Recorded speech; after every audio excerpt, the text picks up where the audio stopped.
ఇక మేము అతను ఇచ్చిన కంప్లైంట్ని చీఫ్ ఎలక్టర్ సిఇఓ ఆంధ్రప్రదేశ్ జిల్లా మొత్తం 26 జిల్లాలకి కలెక్టర్లకి పంపించడం జరిగింది. 26 జిల్లాల కలెక్టర్లకి కూడా పంపించినటువంటి ఈ యొక్క కంప్లైంట్ దాన్ని ఈఆర్ఓస్ ఎలక్టోరల్ రిజిస్టర్డ్ ఆఫీసర్స్ ఆ రెస్పెక్టివ్ కలెక్టర్స్ అందరూ కూడా ఎంక్వైరీ చేసి దాని మీద రిపోర్ట్ని ఎంతవరకు ఇది బోగసు ఎన్ని ఓట్లు జెన్యూన్ అన్నటువంటి విషయాన్ని రిపోర్ట్ని ఎలక్షన్ కమిషన్కి సబ్మిట్ చేయడం జరిగింది. ఒక్కసారి మీరు ఆలోచించండి, ఎంత బ్యూరోక్రాటిక్ టైంని వేస్ట్ చేస్తున్నారు. నిజంగా ఈ యొక్క 26 జిల్లాల్లో అతను ఇచ్చినటువంటి ఆ కంప్లైంట్ని వెరిఫై చేస్తే దాంట్లో మేము ఆర్టీఐ ద్వారా మేము ఇన్ఫర్మేషన్ సేకరించి 3 జిల్లాలకు సంబంధించి ఇన్ఫర్మేషన్ సేకరించి దాన్ని మేము ఎలక్షన్ కమిషన్కి నివేదించడం జరిగింది. మొట్టమొదటిది కర్నూలు జిల్లాలో సురేష్ ఇచ్చినటువంటి టీడీపీ ఇచ్చినటువంటి కంప్లైంట్ ప్రకారం 67,370 బోగస్ ఓట్లు ఉన్నాయని చెప్పడం జరిగింది.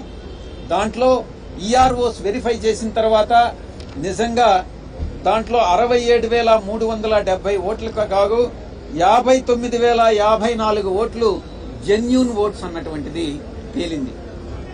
అంటే ఇంచుమించుగా 87% ఓట్లు జెన్యూన్ ఓట్లు. మిగతా ఓటర్స్ కూడా ఒక నియోజకవర్గం నుంచి ఇంకొక నియోజకవర్గానికి మైగ్రేట్ అయి ఉండొచ్చు, కొంతమంది చనిపోయి ఉండొచ్చు. కాబట్టి ఎక్కడా కూడా బోగస్ ఓట్లు అన్నటువంటిది లేవు అన్నటువంటి అంశాన్ని ఆ రిపోర్టు ద్వారా కలెక్టర్స్ ఇవ్వడం జరిగింది.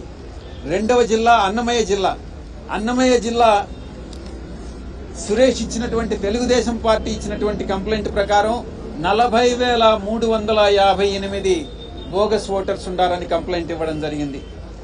దాంట్లో ఈఆర్ఓస్ ఎంక్వైరీ చేసినప్పుడు 25,097 మంది జెన్యూన్ ఓటర్స్ అని తేలింది. అంటే ఇంచుమించుగా 62% ఓటర్స్ జెన్యూన్ గా ఉన్నారు, అక్కడే నివసిస్తా ఉన్నారు, వాళ్ళు ఎలిజిబుల్ అన్నటువంటి విషయాన్ని ఎలక్షన్ కమిషన్ కి నివేదించడం జరిగింది.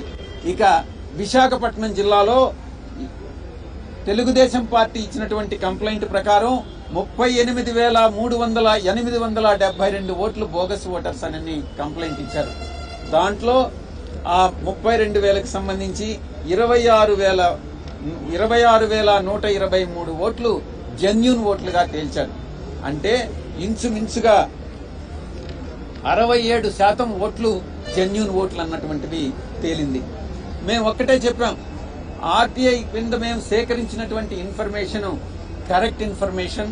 ఆ సమాచారాన్ని బట్టి తెలుగుదేశం పార్టీ ఉద్దేశపూర్వకంగా వైఎస్ఆర్ కాంగ్రెస్ పార్టీ ఓటర్స్ ని టార్గెట్ చేస్తూ ఉంది. కాబట్టి వైఎస్ఆర్ పార్టీ సింపథైజర్స్ ని టార్గెట్ చేస్తూ ఉంది. కాబట్టి ఇటువంటి కంప్లైంట్ ఎవరైతే ఉండారో, కంప్లైంట్ ఇచ్చారో, తెలుగుదేశం పార్టీ తరఫున సురేష్ లాంటి వ్యక్తులు, దుర్మార్గులు ఎవరైతే బోగస్ కంప్లైంట్ ఇచ్చారో వారి మీద చర్యలు తీసుకోవాల్సిందిగా ఎలక్షన్ కమిషన్ కి విజ్ఞప్తి చేయడం జరిగింది.